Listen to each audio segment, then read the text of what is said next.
It was one of those still mornings in Baker Street when even the fire seemed reluctant to crackle. Holmes sat opposite me, his long fingers poised above the violin strings, not to play, but to listen to the room itself. A gentle winter light rested upon his face, and the thin blue line of smoke from his pipe rose in unwavering calm. Somehow, London, for once, appeared to hold its breath.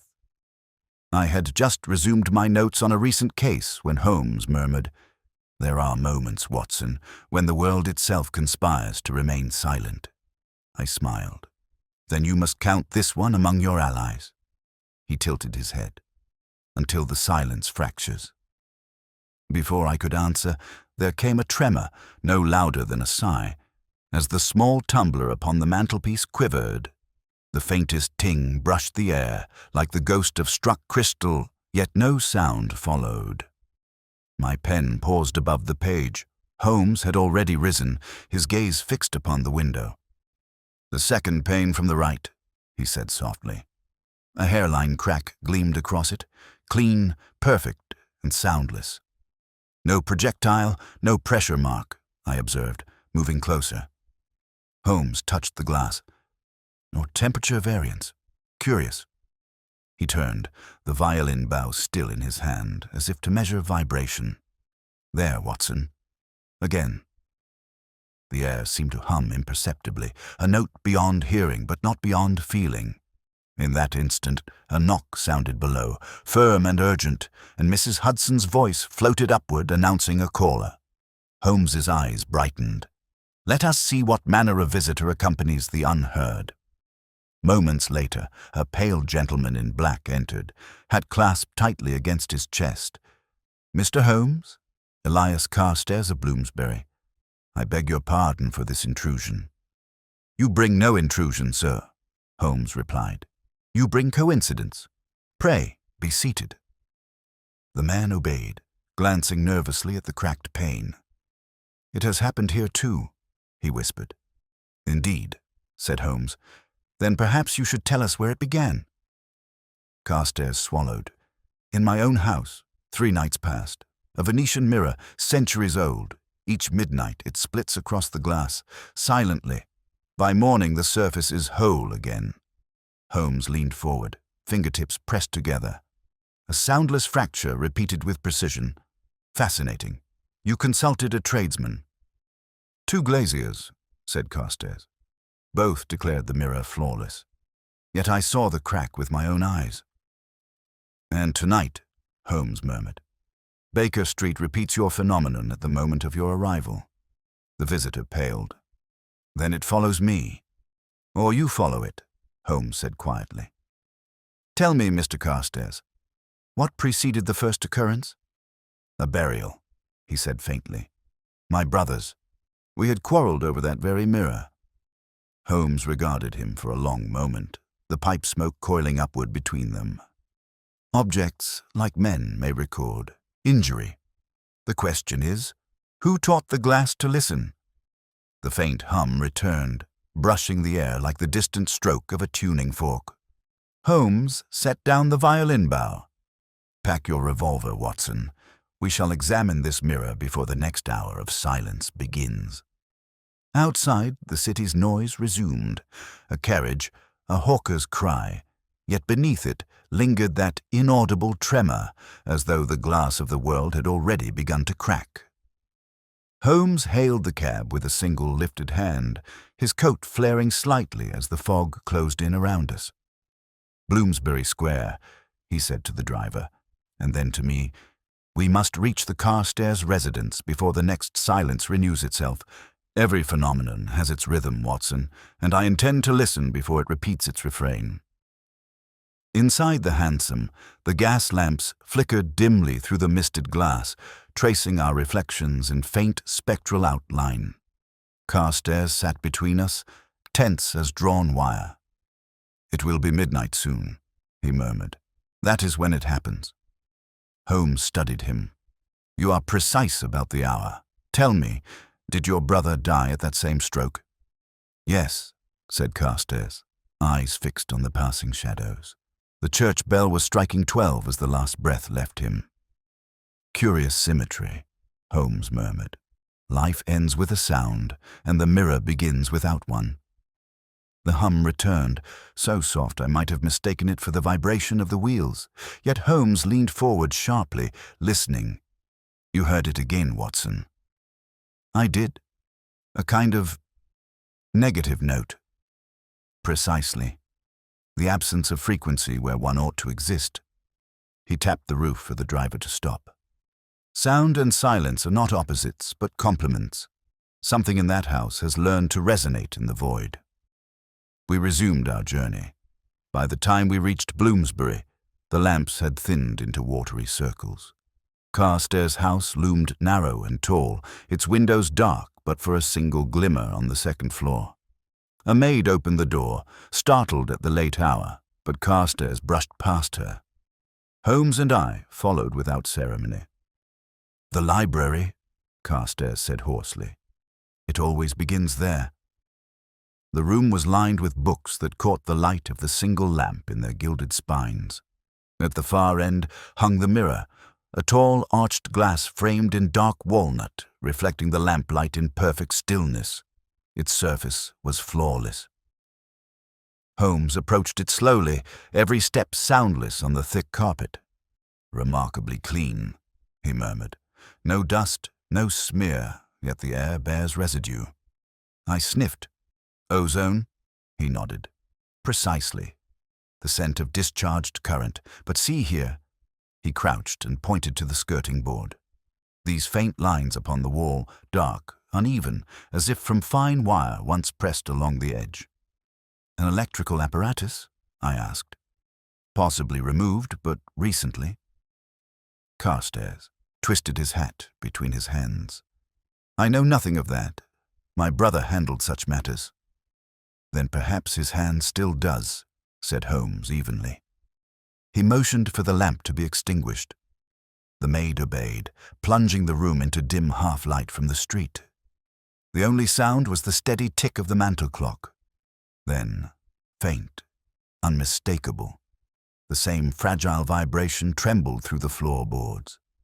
Holmes's eyes glinted. "Now, Watson, observe." The glass rippled. No crack appeared, yet a pale line of light ran across its center, hovering like a thread of moonlight. Carstairs gasped. "There, it begins." Holmes raised a finger. "Silence, if you value comprehension."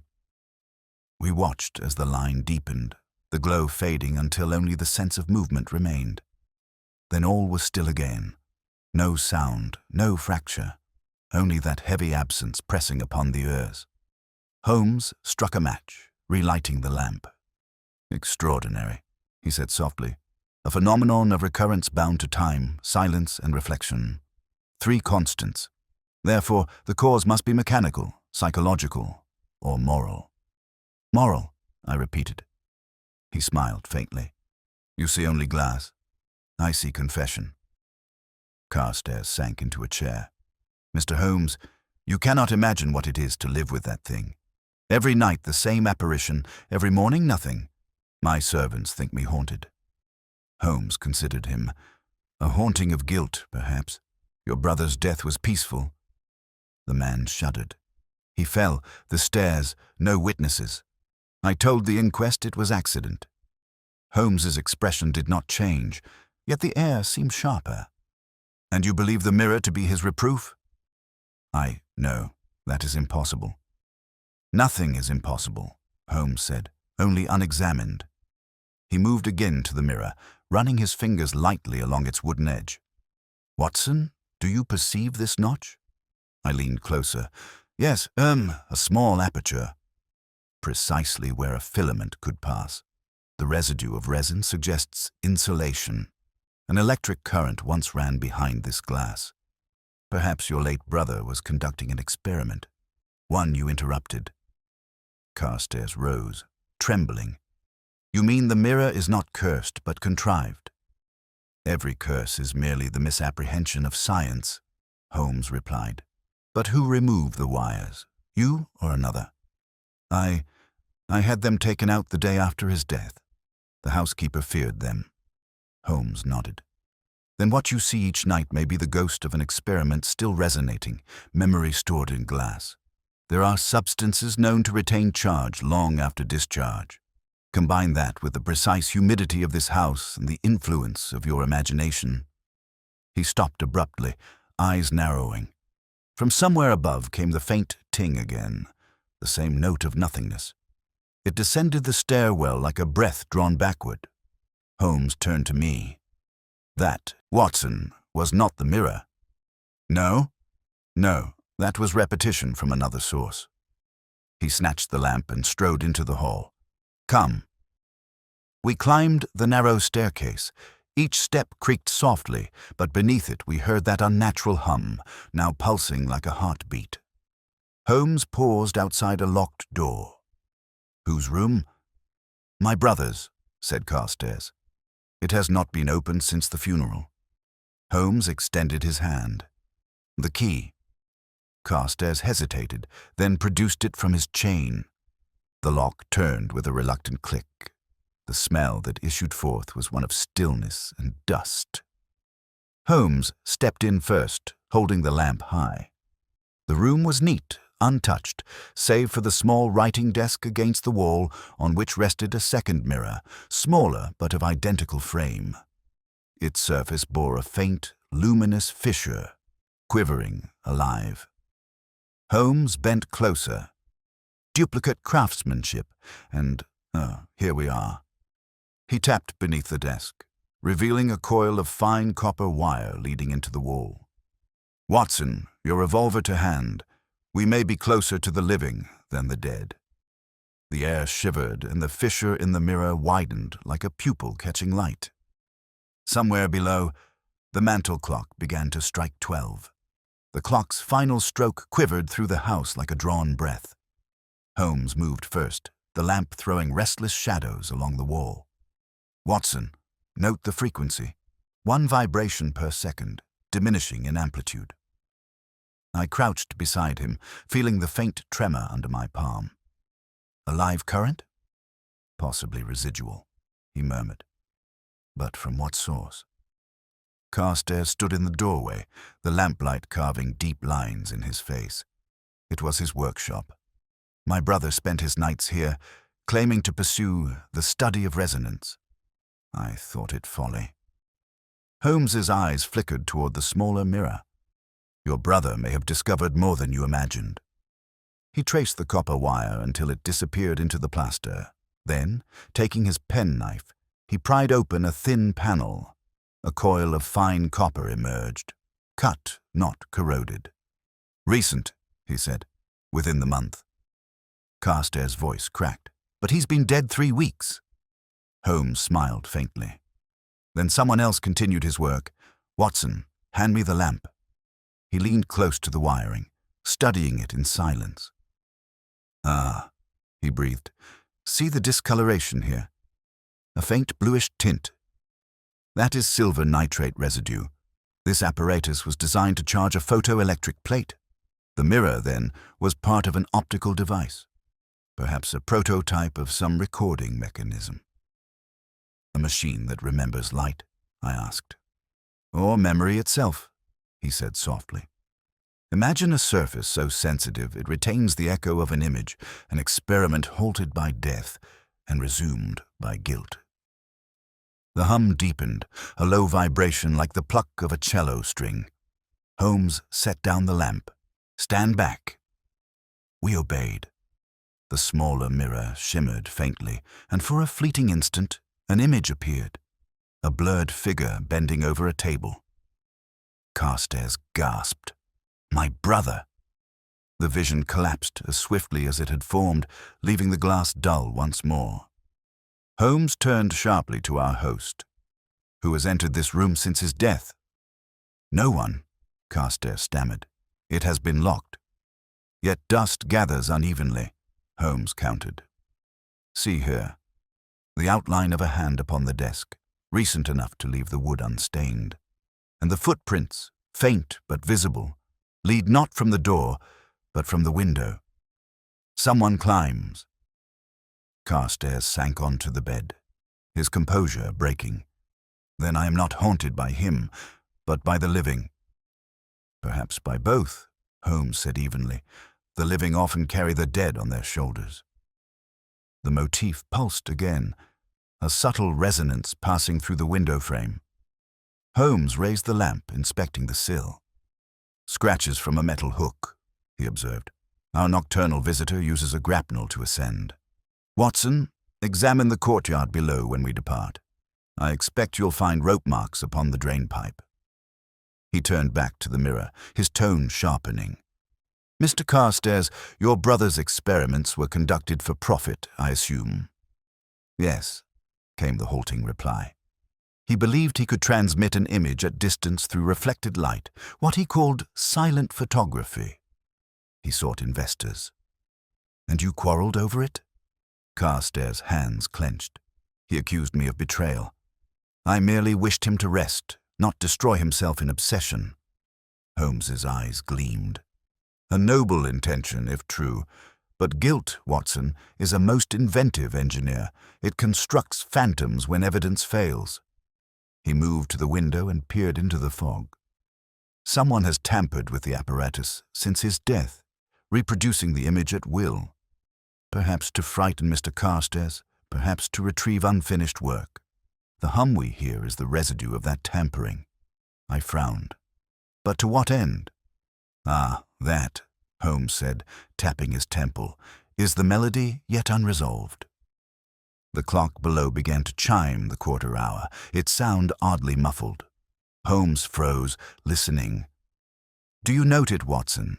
Each bell is duller than the last, absorbed by vibration. I nodded, as if the very air swallowed the tone. Precisely. The house is resonating, a mechanical heartbeat set to the rhythm of guilt. He extinguished the lamp, plunging us into shadow once more. Stay still. Our visitor may return for the experiment's heart. A moment's stillness, then the faint click of a latch below. Footsteps, deliberate, climbing the stair. Carstairs clutched my arm. Holmes gestured for silence, crouching beside the desk. The footsteps halted outside the door. The handle turned. Slowly, soundlessly, the door opened. A sliver of light cut across the floor, illuminating the mirror's frame. In its reflection, I saw the silhouette of a man, thin, gloved, his face masked by shadow. Holmes spoke softly, with calm precision. Step inside, Mr. Whoever you are. You've risked much for silence. Let us hear your voice. The intruder froze. Then, in a rasping whisper, You should not have come here. Holmes rose. On the contrary, my dear sir, we came precisely because you did. The man lunged for the desk, reaching toward the mirror. Holmes moved faster. His hand shot out, striking the lamp alight. The sudden flame revealed a narrow, pallid face and eyes wide with panic. In his grasp gleamed a coil of wire. "Stop him!" Holmes shouted. I seized the man's arm, but he twisted free, the wire whipping through the air. There was a flash, a spark that burst like lightning without thunder, and the room filled with the acrid scent of burning metal. The man collapsed, stunned, the wire smoking beside him. Holmes bent swiftly to cut the current. "Alive, Watson," he confirmed, touching the pulse, merely shocked by his own contrivance. Carstairs stumbled forward. "Good heavens! Gregory, my brother's assistant." "Indeed," said Holmes grimly. "The one man who knew how to continue the experiment." Gregory moaned, his eyes fluttering open. He said it would speak again through the glass. Holmes's expression hardened. "Then let it speak. But first, we shall make it listen." The mirror, still humming faintly, threw a trembling light across the wall, an unvoiced echo waiting to be answered. Gregory's head lolled back against the floorboards as Holmes steadied him with a firm grip on the shoulder. The copper wire still trembled faintly where it had burned, the air around it humming in that same spectral register, our unearthly motif now grown restless and alive. "Careful," Holmes murmured. He is more dangerous stunned than conscious. The man's lips moved. He promised to return, through light, through silence. Holmes's eyes glinted. Your employer, perhaps? Or his shade? Gregory shuddered. He said the mirror heard him, that it remembered the last sound he never spoke. Holmes rose abruptly, drawing the wire into a neat coil. Watson, bind his wrists. Mr. Carstairs, you will please remain seated. I have little faith in the innocence of anyone who installs death inside reflection. Carstairs obeyed, pale as parchment. Mr. Holmes, I swear to you, whatever this man did, I knew nothing of it. Quite possibly true, Holmes replied evenly, but ignorance has often been the handmaid of guilt. Let us see what our friend Gregory has to say when his wits rejoin him. He crouched again beside the fallen assistant. Your apparatus is ingenious, a dual-mirror induction coil resonant to vibration. But why reactivate it after your master's death? Gregory's eyes fluttered open, fear and devotion warring within them. He asked me to. Before he fell, he said the experiment must complete itself. I waited till midnight each night as he ordered. Holmes's tone softened. And the soundless fracture? It's the signal, Gregory whispered. The proof that he succeeded, that the mirror can transmit silence itself. Transmit silence, Holmes repeated slowly, almost to himself. Fascinating. A communication without medium, an echo without origin. The hum intensified, circling the room like breath drawn through invisible reeds. The larger mirror downstairs seemed to answer in kind. Its vibration climbed the air like a reply across water. Holmes looked sharply toward the door. Do you hear it, Watson? Every nerve in me does. Good. That means the circuit remains unbroken. He snatched the lamp and hurried to the wiring beneath the desk. Observe, each mirror acts as conductor and receiver. When one resonates, so does its twin. Your brother, he said to Carstairs, was attempting instantaneous transmission, perhaps even the capture of thought as frequency. Carstairs' eyes widened. But that is impossible. Not to one who rejects impossibility, Holmes returned. Your brother's experiment required two conditions, absolute silence and emotional tension. Both produce measurable vibration in airless mediums. Gregory, you have been attempting to recreate those conditions. You fed your own guilt into the mechanism, and it responded. The man groaned. I wanted only to finish what he began. He said the mirror would remember his last sight. And what was that sight? Holmes asked quietly. Gregory's face twisted. You, Mr. Carstairs, standing at the foot of the stairs. Carstairs sprang up. That's a lie. Sit down, Holmes commanded. We will let the glass decide which man tells truth. He adjusted the wires and turned the lamp's wick until its flame steadied. Now, gentlemen, we shall provide the apparatus one final stimulus. Honesty. Watson, dim the light. I require darkness to observe reflection unpolluted. I obeyed, turning the wick low until the room lay steeped in shadow. The hum steadied, deep, sonorous, alive. Within the mirror's depth a pale outline formed again, faint as breath upon frost. Holmes spoke quietly. Do not move.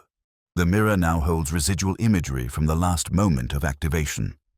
The outline sharpened, two figures upon a stair, one bending forward, one recoiling. The image flickered, then froze in stillness. Carstairs gave a strangled cry. It was an accident. I tried to stop him. Holmes's voice cut through like a blade. Indeed, you tried, after he had already fallen. And your silence since then has been the true experiment. Guilt reverberates, Mr. Carstairs. It finds instruments to sing through. The vibration faltered. The image dissolved into darkness. The silence that followed was almost merciful. Holmes straightened, every line of his face grave. The case, I think, resolves itself. The assistant preserved his master's experiment. The brother preserved his shame. Between them, they built a mechanism capable of echoing both. Carstairs buried his face in his hands. Will this damnable thing ever stop? Holmes looked to the mirror. When truth ceases to vibrate, perhaps then. He turned briskly to me. Watson, ensure the wire is severed completely. The constable will take Gregory in the morning. I suspect he will recover sufficiently to describe the remainder of his work. Meanwhile, I shall prepare a more precise test. Another experiment? I asked. A simple one, to determine whether remorse can leave a measurable frequency. Gregory groaned faintly as I tied the final knot. The house seemed to relax with him. Even the air grew stiller. Yet from the stairwell below came one final ting, fainter than before, but unmistakable. Holmes turned toward it, eyes narrowing. There it is again. Do you note the direction? Yes. The sound came upward this time. Precisely opposite of before, he said. Which suggests that though we have silenced the instrument here, its twin below has not yet ceased to answer. The experiment continues, unattended. He lifted the lamp. Come, Watson. The true voice of this house is about to speak, and I should prefer to hear it before the police arrive. We descended, each step matched by a faint, pulsing hum that rose to meet us like a heart long starved of confession. The hum deepened as we descended, the vibration gathering weight like air before a storm. Holmes moved swiftly, his lamp held low, the flame trembling with each pulse. We are approaching the node, he said under his breath, where silence itself reaches equilibrium. Carstairs followed behind, his hand on the banister as though afraid the stairs might dissolve beneath him. I hear it everywhere, he whispered. Holmes glanced back. You hear your conscience, sir. It has simply learned to resonate. We reached the library. The larger Venetian mirror loomed in the dimness, its surface pale as water under moonlight. The hum now issued plainly from the glass, neither loud nor soft, but steady, like the breath of something vast and unseen. Holmes crossed the floor with measured precision. Watson, the frequency is constant. Do you perceive the rhythm? 3 vibrations. Pause, then 1. Morse code for a single letter, S. S for silence, I suggested. Or for signal, he replied. Someone built this device to answer itself. He turned to Carstairs. Your brother's assistant could not have engineered both halves of the apparatus without your aid. The upper mirror was designed to transmit, the lower to receive. Therefore, you alone could have provided the connection between them. Carstairs stared at him, stunned. You think I helped him build it? I know you did. Look, here beneath the frame, the carpenter's signature scratched away, replaced by your own initials in pencil. Not an artisan's habit, but an owner's mark. The design was yours as much as his. The man's shoulders slumped. I drew the plans, he said quietly. He begged me to. I'm an architect by training. I meant no harm, only to humor his fascination. Holmes's expression softened, but his voice remained firm. Intent seldom survives its own creation. What began as indulgence became obsession, and, I suspect, murder. Carstairs flinched. No, I didn't kill him. He fell by mischance. Holmes's tone grew colder. Then prove it. Stand before the mirror. Carstairs hesitated, then stepped forward, the light washing over his pale features. Holmes moved beside him, adjusting the lamp so that both their reflections wavered in the glass. Now speak the truth aloud, he said quietly. Address it not to me, but to him. Carstairs' voice trembled. Robert, I wanted only to end it, to stop the madness. You spoke of messages from light, of voices carried in silence. I thought you had lost reason. When I took the wires, you tried to stop me. You slipped, nothing more. I swear it. The hum shifted, deepening into a low, resonant chord that filled the room like a living pulse. Holmes did not move. The mirror reacts, he murmured. The resonance changes with emotional frequency, proof that the device amplifies not sound, but sincerity. I watched, astonished, as faint patterns appeared across the surface, rippling like disturbed water. Within them, a blurred shape formed. A face, indistinct yet unmistakably human. Carstairs staggered back with a cry. "Steady," Holmes said sharply. "It is only stored imagery, projected by remaining charge." "But it knows me." "Because you impressed yourself upon it," Holmes answered. "It remembers the vibration of your voice, your guilt, your denial. You gave it its memory." Carstairs sank into a chair, covering his face. "Then destroy it, for God's sake." Holmes studied the glass, unmoving. "Destruction may not silence what has already been captured. The only remedy is completion." He turned to me. "Watson, observe the floor. There must be a conductor between the two mirrors. A current cannot travel through air alone." I crouched, tracing the parquet with my fingers. "Here, a groove beneath the rug."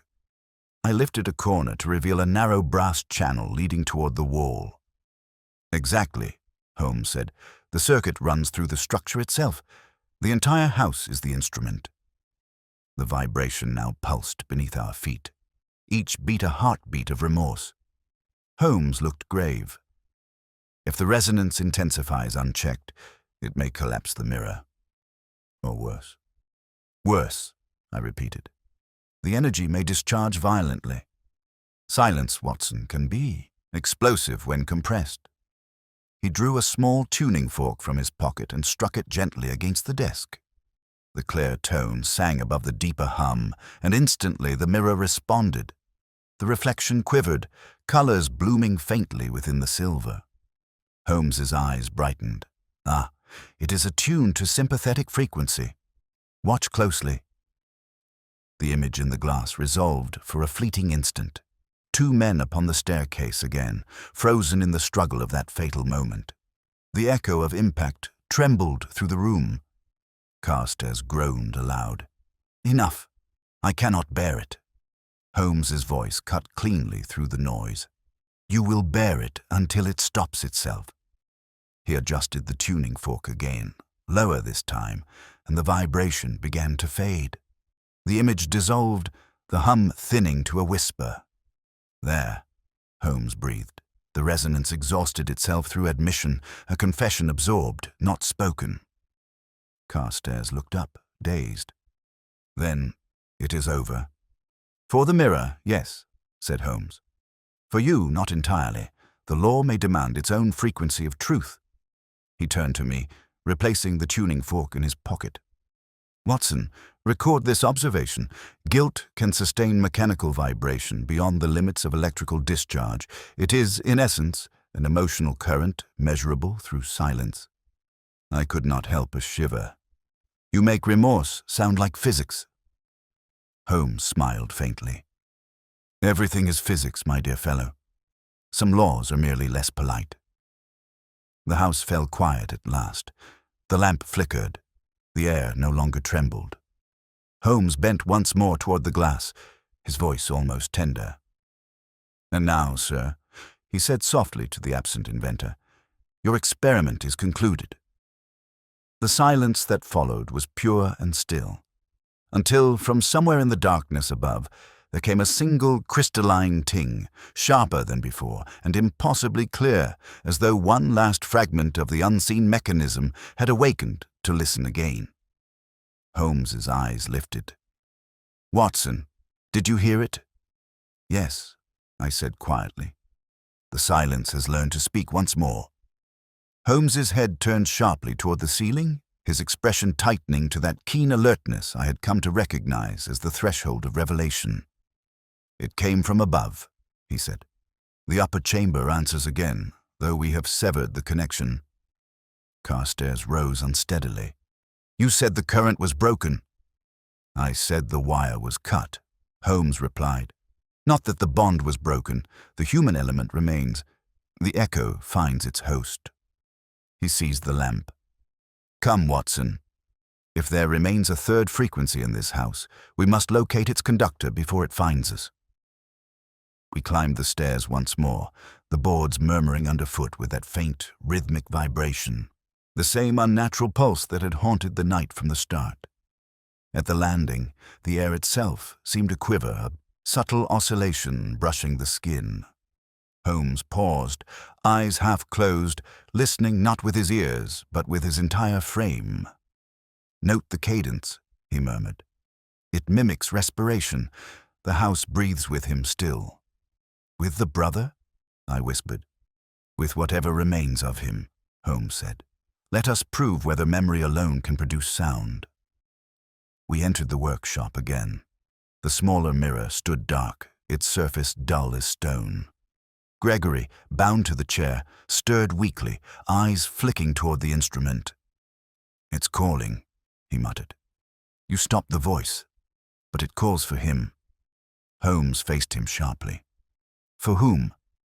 "For Robert Carstairs. He promised.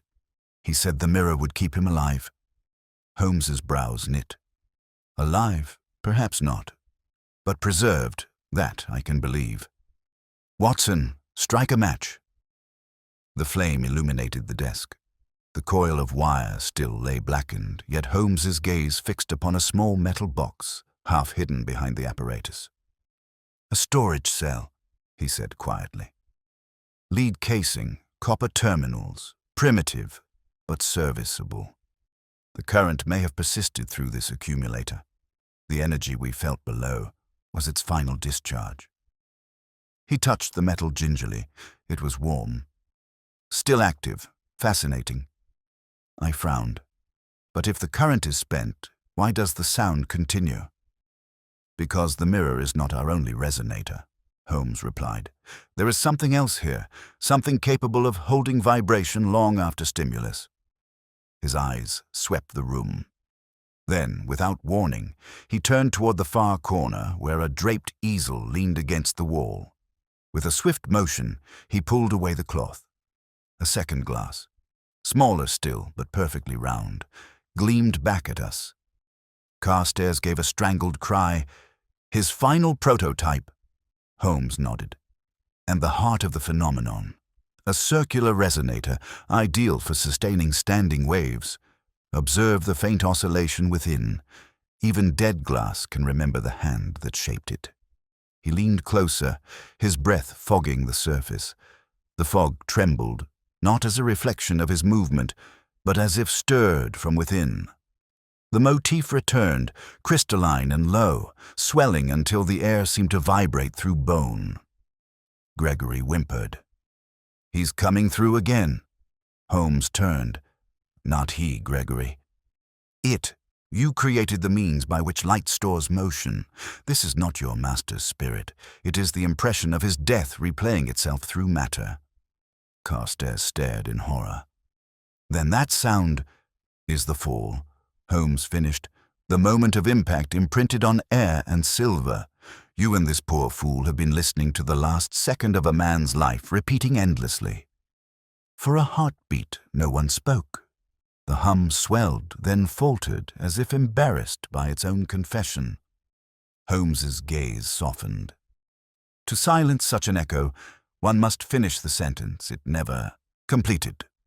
He took a pencil from his pocket and pressed its wooden tip lightly against the glass. "Robert Carstairs," he said, voice low and steady. "Your work has spoken. Rest now." The pencil vibrated once, then stilled. The hum collapsed into nothing.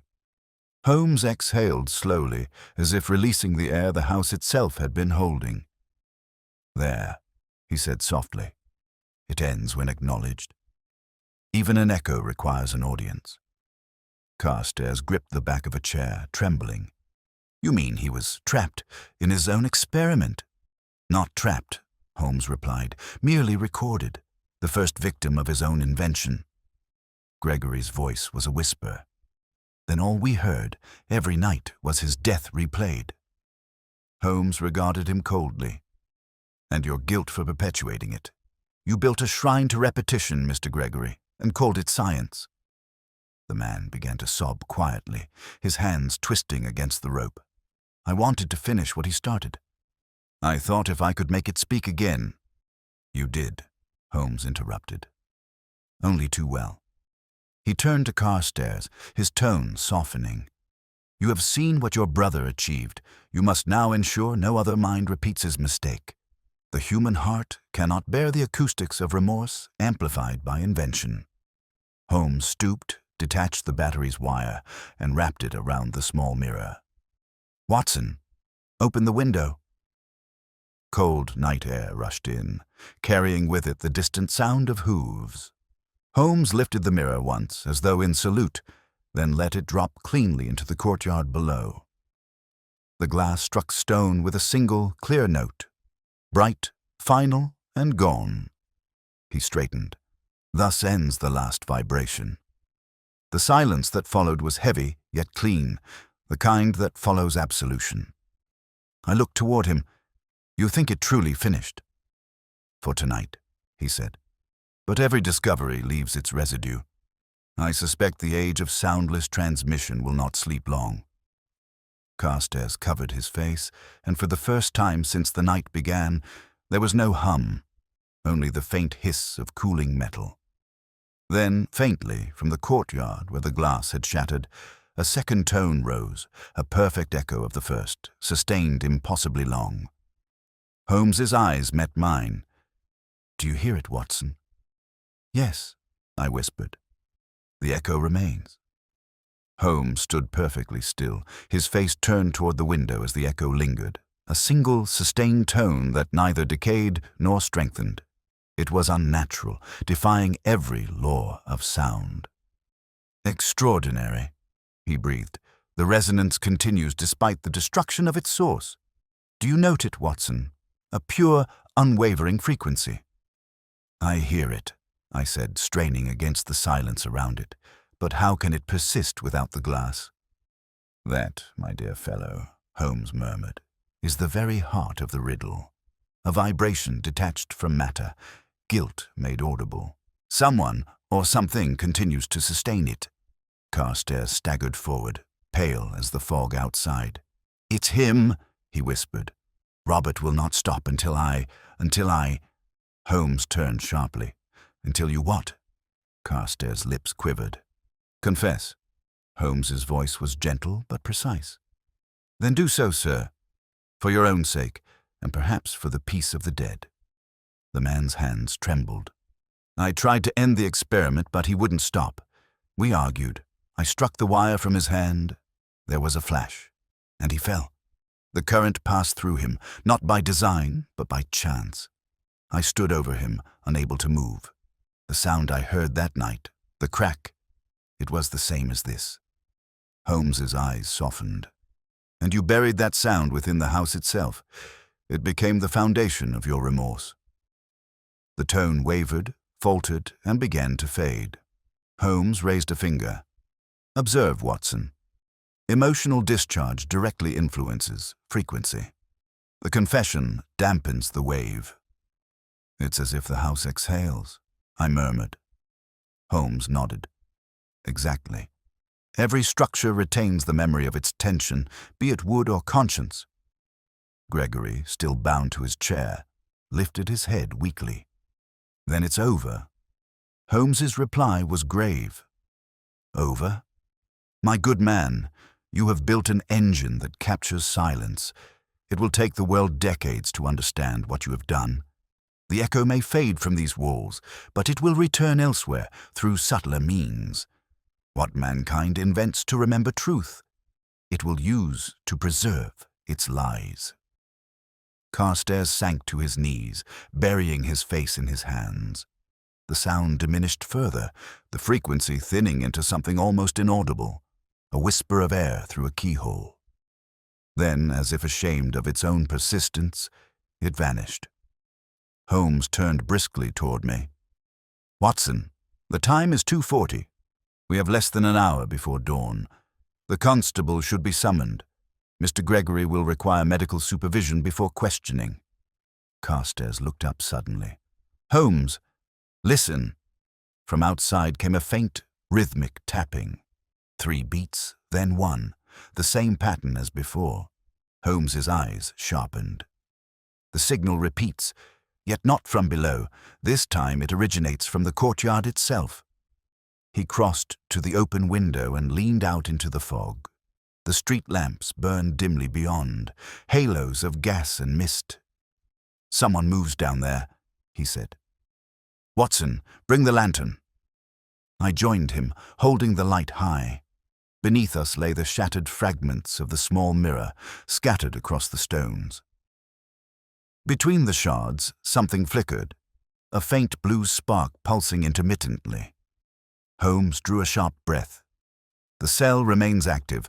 The residual charge is feeding upon the damp air. "Do you see? The broken fragments form a crude circuit. Remarkable. Unintended, yet inevitable." He turned back to Carstairs. "Your brother's invention refuses extinction. Like guilt, it adapts to survive." The spark flared, then dimmed again, its rhythm unmistakable. 3 short flashes, 1 long. Holmes watched intently. "Watson, that pattern again. The letter S. The system's feedback loop continues through the fragments. The man's death cry has become a Morse signal." I stared at the courtyard, unease prickling my skin. "Then it is alive, Holmes." "In a manner of speaking," he said quietly. "Not life, but persistence. The final whisper of energy seeking resolution. Come, we must end it properly." He descended the stairs swiftly. The vibration had returned, softer now but insistently rhythmic, like a heartbeat beneath the floorboards. We reached the courtyard where the shards glinted under the lantern light. Holmes knelt, examining them without touching. "Note the pattern of fracture, Watson. Each piece curved inward. The force originated not from impact, but from within. The mirror imploded." Carstairs, who had followed us, uttered a low moan. "Then he's truly gone." "Gone," Holmes said, but not silent. He produced a handkerchief, wrapped the largest fragment carefully, and placed it in his coat pocket. "For study," he explained. "Science, like conscience, cannot advance by superstition alone." Then, raising his cane, he swept the remaining pieces together and crushed them into dust beneath his heel. The sound that followed was a sharp, crystalline sigh, the faint, final expiration of the unseen tone. Holmes straightened. "So ends the echo. Yet, Watson, mark this night well. We have stood within the first chamber of a future age, the science of invisible sound. Once men learn to record not only sight, but silence, every crime will leave its own confession behind." I looked at him in wonder. "You believe such a thing possible?" He smiled faintly. "Possible. It has already occurred. Only the century has yet to catch up." The fog thickened, swirling about us like smoke, and somewhere within it a carriage bell clanged once, a clear metallic ting that seemed to answer the one we had just silenced. Holmes's expression darkened. "Do you hear it again, Watson?" "Yes," I said quietly. "The city echoes what we've buried." "Precisely," he murmured. "London is never silent. It remembers everything." He turned toward the door, the lamplight flickering behind him, casting his shadow long across the courtyard. "Come, my friend, we have finished here, yet I fear the sound that shattered without a voice may follow us home." We emerged from the Carstairs house as dawn bled faintly through the fog. Holmes's cane clicked against the cobbles in even rhythm, his gaze distant yet alert. The echo of that last ting still lingered in my ears, threading through the city's waking hush like a reminder that the night's enigma had not entirely yielded. Holmes did not speak until the cab turned onto Oxford Street. "Watson," he said quietly, "tell me, do you still hear it?" I frowned, listening. The morning was still, yet somewhere beneath the rattle of wheels came a faint metallic tremor, persistent and irregular, as though the world itself carried a hidden resonance. "I believe I do," he nodded. "Good. I feared it was merely my imagination. But it appears the frequency persists even beyond the site of its origin." "You mean it has followed us?" More precisely, it has attached itself. Like certain infections of the mind, sound can travel through recollection. The ear may forget, but the nervous system remembers. It is possible we are both now conductors. I stared at him. You suggest we are carrying the echo within ourselves? Perhaps not the echo, he said, but its signature, a residual frequency impressed upon our perception. What intrigues me is its selectivity. Mrs. Hudson or any ordinary passer-by would hear nothing. But to those who witnessed the event, there lies the mystery. He tapped the glass window of the cab as if marking the rhythm. 3 short, 1 long, still the same pattern. The letter S persists. Yet what does it signify now that its instrument lies in fragments? I ventured. Silence made memory, perhaps. Holmes smiled faintly. A poet's answer, my dear Watson, but no less apt for that. The sound swelled momentarily as we passed a line of iron railings, each post vibrating faintly in sympathy. Holmes's eyes gleamed. Observe. The city itself reacts. The rails conduct the frequency, proof that it exists outside our imagination. We are tracing the ghost of a sound across London. We arrived at Baker Street just as the first milk carts began to roll by. Holmes paid the driver without comment and ascended the steps swiftly. Inside, he threw open the window and gestured for me to listen. The hum persisted, faint but distinct, weaving through the air like a living thread. This, he said, is no mere remnant. The vibration has found new medium. The city's iron veins, its telegraph wires, its glass, each now serves as host. Then the experiment continues? Unwittingly, he replied. We may have ended one manifestation, but the principle endures. The discovery of soundless transmission will outlive its inventor. He crossed to his desk and began rummaging among his instruments. We shall attempt to localize the source. He produced a small tuning fork, a coil of wire, and a narrow brass cylinder fitted with diaphragm and needle, his modification of an early phonograph. If a frequency repeats with consistency, it must be measurable. Help me, Watson. Hold the coil steady. I obeyed while he struck the tuning fork lightly. The clear note rang out, and for an instant the entire room seemed to respond. The window pane quivered, the lamp glass shimmered, even the teacup upon the mantel gave a faint chime. Holmes adjusted the instrument, his face lit by quiet fascination. Do you perceive the harmony, Watson? The echo has tuned itself to the natural resonance of glass. That explains why it first appeared as fracture. It sought the medium most receptive to its vibration. Then it was never supernatural, I said. Nothing is once explained, Holmes replied. But consider the irony. An invention meant to transmit images instead succeeded in preserving remorse. Carstairs believed he had built a window between lives. In truth, he built a mirror that reflected guilt. The faint hum returned, clearer now, filling the room with its eerie pulse. Holmes leaned closer to the diaphragm, his voice almost reverent. There it is again, unbroken, undiminished. Listen, Watson. Do you hear the modulation? I strained my ear. Yes, it changes pitch as though responding to us. Precisely, Holmes said. An interactive resonance. It has attuned to human proximity. The experiment continues whether we will it or not. He switched off the device abruptly, plunging us into silence. Enough. Any further agitation may amplify the effect. The vibration must be allowed to decay naturally. I exhaled. And if it doesn't? He glanced at me, eyes glinting beneath half-lowered lids. Then we may be the first men to witness perpetual memory, the recording of conscience itself.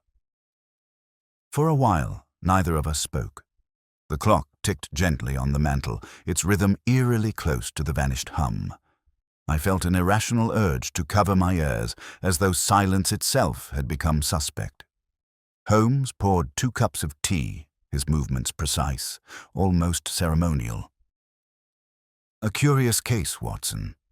It began with the absence of sound and ends with sound that will not cease. In between lies the whole spectrum of human folly. "You pity Carstairs?" I asked. "In part," he said.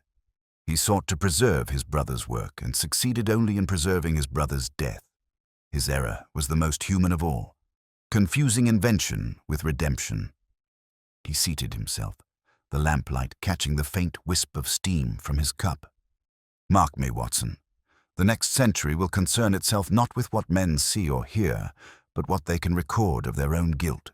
When every silence can speak, crime will need subtler disguises." I studied him quietly. "You speak as though tonight were a beginning, not an ending." "It is both," he said, "the first whisper of an age to come, and the last echo of an age already dying." For a moment all was still. Then, from the window, there came a faint ting, clear as struck crystal. Holmes did not move. The sound lingered. One note, impossibly delicate, neither inside nor outside, but suspended between. He smiled faintly. "There, Watson. The city reminds us that truth once uttered never quite goes silent." Holmes remained motionless, his gaze fixed upon the trembling window pane. "You see, Watson," he sighed, murmured, "the note does not fade. It sustains itself by reflection, a conversation between glass and air." I leaned forward. "But how can such resonance continue without source or power?" "Because we have become the conductors," he said. "The vibration exists now within us. The ear receives. The nervous system repeats. The human frame is the last and finest resonator in nature." The ting sounded once more, softer yet impossibly near, as if drawn from the hollow between breath and heartbeat. Holmes rose and crossed to the mantel, his face half in shadow. "The frequency remains constant. Remarkable consistency. 400 hertz by estimation, near the human threshold of tranquility.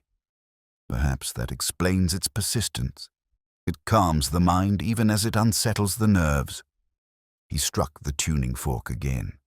Its tone joined the lingering hum, and for a moment they harmonized so perfectly that the air shimmered like heated glass. "Do you hear that, Watson? Perfect consonance. The sound seeks unity, not extinction." I felt an uneasy wonder. "Then it isn't malevolent, it's communicative." Holmes's eyes narrowed. "Precisely. The echo attempts continuity. The human conscience desires closure. The vibration desires perpetuity. It is a scientific analog of remorse." He set down the tuning fork and turned sharply.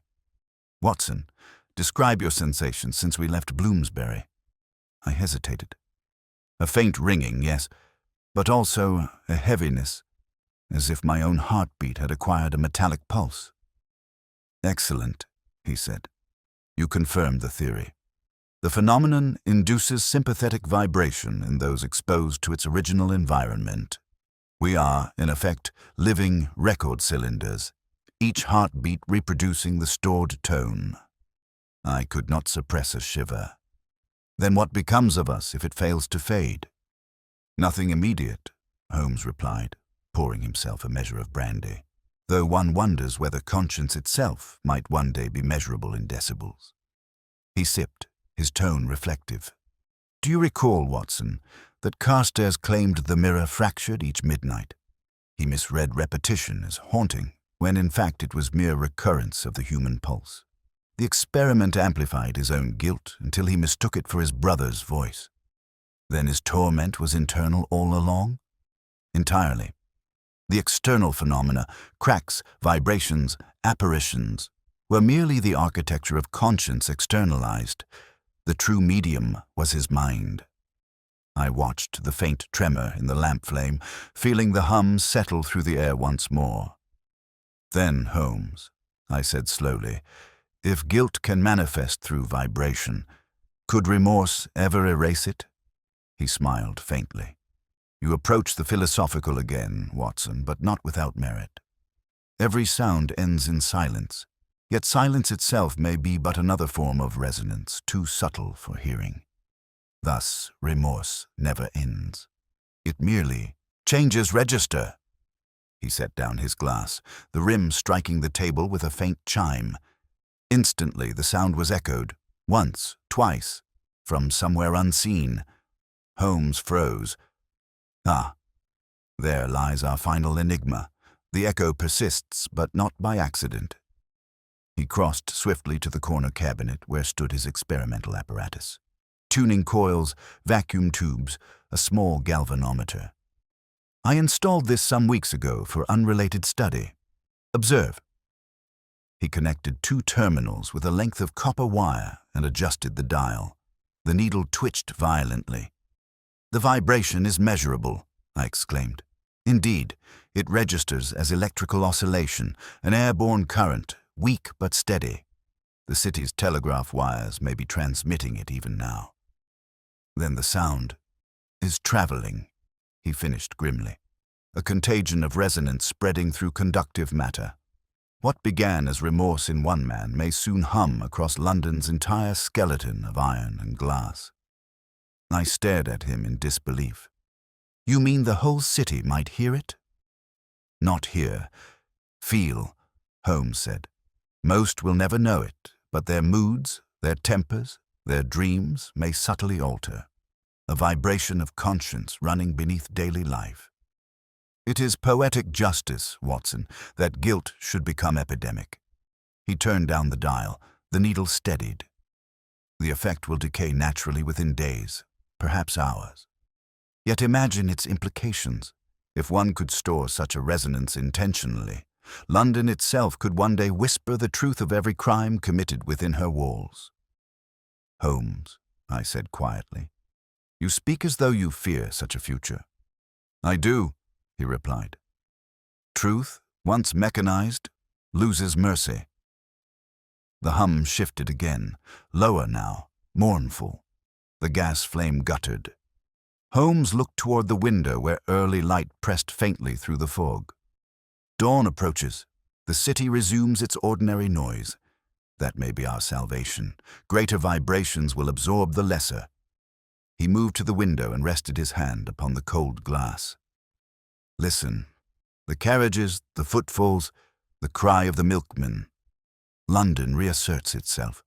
The resonance is dying." And indeed the hum had softened, retreating like a wave withdrawing into depth. I felt my chest ease, as though some unseen weight had lifted. Holmes turned back, eyes gentle now. "We have been privileged, Watson, to witness an experiment that transcended its creator. Yet, like all knowledge born of grief, it carries a warning." "What warning, Holmes?" "That the mind is the greatest instrument of all, and the most dangerous when tuned to sorrow." For a moment there was peace. The lamp burned steadily, the clock ticked, and the hum was gone. Then, faintly, from the fireplace came a tiny chime, the sound of the cooling brandy glass, contracting in the heat. Holmes smiled faintly. "There is the last of it," he said. But even as he spoke, another tone answered from somewhere deep within the house. Clear, measured, impossibly pure, like the first note of a new refrain. He straightened, eyes alight. "Watson, listen carefully. The silence has begun again." The sound was unlike any before it. Clear, exact, impossibly poised between tone and absence. It hung in the air for several seconds, then dissolved, leaving the room with a tension that pressed against the skin. Holmes did not move. His eyes gleamed with the quickened intensity that preceded deduction. "It begins again," he murmured. "But this time the origin is not mechanical. That tone was too perfect, too organic." I felt a chill. "Then what produces it?" He turned toward me, his expression thoughtful rather than alarmed. "Not the instruments, Watson. Us. The sound has become reflex. Our very hearing completes its circuit." "You mean we imagine it?" "Not precisely. Imagination implies falsehood. This is persistence. The auditory cortex still resonates at the previous frequency. What we perceive as an external tone may now be the echo of memory itself. The ting came again, softer, as though agreeing. Holmes smiled faintly. You see? Even the echo listens. He paced before the hearth, every movement tuned to thought. The Carstairs experiment created a sound that could imprint upon consciousness. Once experienced, it cannot be forgotten. It repeats internally until confession or comprehension erases it. We have merely become its final subjects. Then how do we silence it? I asked. By finishing what the tone began, he said. It represents incompletion, an equation left unresolved. The frequency seeks equilibrium. He paused at his desk, lighting a cigarette, the match flaring briefly. The paper crackled. The tone swelled in sympathy, almost harmonic. Observe, he said. Even flame triggers its memory. The sound has become a universal comparator. Every new vibration must reconcile with it. I shook my head in disbelief. Surely that defies reason. Not reason, definition, Holmes replied. Our understanding of sound has always been confined to air and ear. Carstairs extended it into conscience. The tone trembled again, and with it came a faint vibration through the floorboards, a ripple that passed like breath beneath our feet. Holmes's head turned slightly. That, Watson, is no illusion. The resonance has transferred to structure once more. You mean it's spreading through Baker Street? Momentarily, he said, but only where sympathetic materials exist. Glass, metal, and gilt. These are its chosen conduits. He strode to the window and opened it wide. The morning light broke through the fog, catching upon the crystal of his violin, which rested upon its stand. The strings quivered faintly without touch. Ah, he said softly. Our culprit reveals itself. The tone deepened as though the instrument were answering him. He lifted the violin gently, holding it at ear level. The sound resonated directly from its body, an invisible bow drawn by recollection. The vibration has found a sympathetic vessel, Holmes said. The violin remembers the pitch I struck last night when we first heard the glass fracture. Its wood still vibrates in the same register. That, my dear Watson, is the echo's final sanctuary. I stared. Then the music itself carries the phenomenon. Exactly. Carstairs' mirror and this violin are siblings in substance, both crafted of resonance. His glass reflected silence. This reflects order. Between them lies the human element, our own capacity to respond. He drew a slow breath, fingers poised upon the strings but not pressing. If guilt summoned the vibration, perhaps harmony can dismiss it. I hesitated. You mean to play? I mean to answer, he said simply. He drew the bow lightly across the strings. A single note bloomed, low, steady, pure. The unseen tone met it, merged, and for a heartbeat they were indistinguishable. The air shimmered with balance. Then Holmes altered the pitch minutely, a semitone downward. The harmonics beat against one another, clashing softly, until suddenly the resonance vanished. The silence that followed was absolute. I realized only then how profoundly it had been absent. Even the clock seemed hesitant to resume its tick. Holmes lowered the violin slowly. There, he said at last. The counter-frequency neutralized it. Every vibration has its mirror image. It appears remorse, too, has a perfect pitch. I exhaled deeply, the quiet now almost unbearable in its completeness. So it ends. He looked to the window, where the fog had begun to lift in pale streaks. It ends for us. For the world, perhaps not. Carstairs' device proved that silence can be stored as energy. Someone will rediscover it. Men are tireless in their pursuit of noise. He set the violin aside and sank into his chair, the faintest trace of exhaustion in his eyes. You see, Watson, this case began with broken glass and ends with unbroken truth. We have not merely solved a murder, we have listened to the anatomy of regret. I could think of no reply. The fire popped once in the grate, the sound startlingly loud in the restored quiet. Holmes smiled faintly. "A comforting imperfection," he said. "Life, as ever, insists upon its own dissonance." But even as he spoke, there came from somewhere distant, a street away perhaps, a faint crystalline ting. It was softer than before, almost tender but unmistakable. Holmes lifted his head slightly, one eyebrow arching. "You hear it too, Watson?" "Yes," I said. "But this time, it feels different." "Indeed," Holmes murmured, "as though it no longer accuses, but remembers." The faint vibration faded, leaving a warmth in the air rather than chill. Holmes leaned back, his gaze distant but content. "Then let it remember," he said quietly. "A city should never be entirely silent." Holmes remained seated, his gaze fixed upon the window where that last faint ting had dissolved into morning. "A city should never be entirely silent," he repeated softly, almost to himself. "For silence without memory is death, and memory without sound, remorse." I watched him in profile, the sharp line of his jaw softened by the smoke that curled from his pipe. The early light lay pale across his features, and for the first time since our return from Bloomsbury, there was peace in his expression. Yet I could not shake the sense that the case had left an invisible residue, something lingering not in the air, but within us both. Holmes broke the quiet. "Tell me, Watson, do you recall the moment the window first cracked?" "Perfectly," I said. There was no noise, only that shiver through the air as though the room itself exhaled. "Precisely," he said, leaning forward. "The key lies there. The fracture was not caused by pressure from without, but by equalization within. Carstairs' experiment released no external force. It merely synchronized two resonant bodies, his mirror and his mind. Each echoed the other until both broke from their own harmony." "You speak as though remorse were a physical law," I remarked. "It is," he replied. "Every human act vibrates through conscience.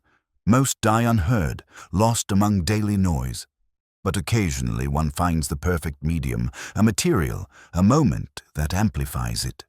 Robert Carstairs stumbled upon such perfection, and his death became perpetual music."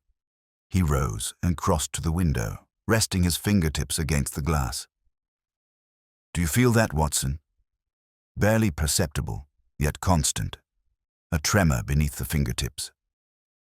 I joined him, and indeed there was a faint vibration, more imagined than real, but steady. "Then it has not ceased." "No," said Holmes, "nor should it. You see, my dear friend, the echo no longer condemns. It records. The city itself has absorbed it, transmuted guilt into remembrance." I studied his face in the dim light. "And you? Do you feel it still?" He smiled faintly. "Every mind that confronts truth must bear a trace of its frequency. It is the toll we pay for comprehension." We stood there a moment longer, listening, not for sound, but for the possibility of it. Then Holmes turned briskly, his tone once again that of the logician. "Let us test a hypothesis. You will recall that the vibration resonated most strongly through glass. London, as you know, now bristles with such material. Windows, lamp globes, lenses, telegraph housings. If the tone has indeed migrated, it should manifest faintly wherever guilt has recently found voice." He struck a match and held it to the flame of the small laboratory burner on his desk. "An experiment, Watson. The sound of confession itself." The flame steadied, and for several seconds there was nothing. Then a whisper, a tremulous overtone rising from the glass chimney of the burner, so soft one might mistake it for wind. Holmes's eyes brightened. "Ah, there it is. The city confesses already." "You make it sound almost sentient," I said. "Perhaps it is," he answered. A million hearts beating within stone, a million unspoken admissions seeking resonance. The Carstairs experiment merely revealed what has always existed. He extinguished the flame and turned toward the fireplace. Consider the moral implication, Watson. Man has built instruments to preserve his words and his images, yet none to preserve his conscience. This case proves such preservation is possible. I do not know whether to call it progress or judgment. I sat opposite him, the unease within me deepening. And what of Elias Carstairs? Holmes's voice softened. He will recover. The law will judge him with leniency, I imagine. His crime was not malice, but interference with the inevitable. The inevitable? Truth, said Holmes simply. It has a way of manifesting, whether through sound, light, or silence. He resumed his seat, fingertips pressed together beneath his chin. The clock chimed once, the small, precise tone of Baker Street's domestic order, and I saw his gaze drift toward the violin resting in its stand. Strange, is it not, he mused, that all creation is vibration, light, sound, thought, even morality itself, and yet mankind believes he can act in silence? I answered quietly. Perhaps silence is only what remains when the truth has spoken. Holmes's eyes lifted, meeting mine with something between amusement and affection. A rare moment of poetry, Watson, and apt. For a time neither of us spoke. Outside the city stirred, the faint rumble of a cart, a newsboy's cry, the muted rhythm of hooves on wet stone. Those sounds, so ordinary, now carried weight, the breathing of a metropolis newly conscious of itself. Holmes reached for his pipe again, but paused midway, listening. It diminishes, he said softly. Do you hear? The tone recedes, replaced by ordinary life. I strained my ears and realized he was right. The vibration had dissolved into the city's pulse, indistinguishable from it. He smiled faintly. The echo has found its place. It no longer intrudes. It accompanies. You sound almost wistful, I said. Perhaps I am. We have encountered something that bridges reason and soul, proof that remorse can shape physics. Such discoveries come rarely and always at cost. He leaned back, eyes half closed. Do not mistake me, Watson. The human conscience remains the most potent instrument of all. Carstairs discovered that truth by accident, we by pursuit. Both paths lead to the same silence. For a long while, I watched the fire, the faint crackle mingling with the subdued rhythm of the street. In that quiet, I felt the reflection rising, the single meditation that always follows our strangest cases. It seemed to me that every sound, every heartbeat, every sigh of the waking city was a kind of confession, that beneath the noise of London there flowed a deeper harmony, the moral chord of countless lives intersecting, each dissonance seeking resolution. When I looked back, Holmes had drawn the violin onto his knee. Without a word, he set bow to string. The note he played was not the haunting pitch of the night before, but a gentler one. Low, forgiving, serene. It filled the room with a sense of something set right. As the final vibration faded, Holmes lowered the instrument and smiled. Do you note, Watson, he said, how silence itself seems to listen? I do, I answered. Then we may conclude the case is truly closed. Outside, a carriage passed, its wheels striking a loose cobblestone with a faint, bell-like ting, not harsh, but sweet, as if the city itself bowed in agreement. Holmes rose, drew the curtains, and said quietly, "Let it rest." The sound lingered once more, soft, distant, eternal, until it was indistinguishable from the rhythm of London's breath.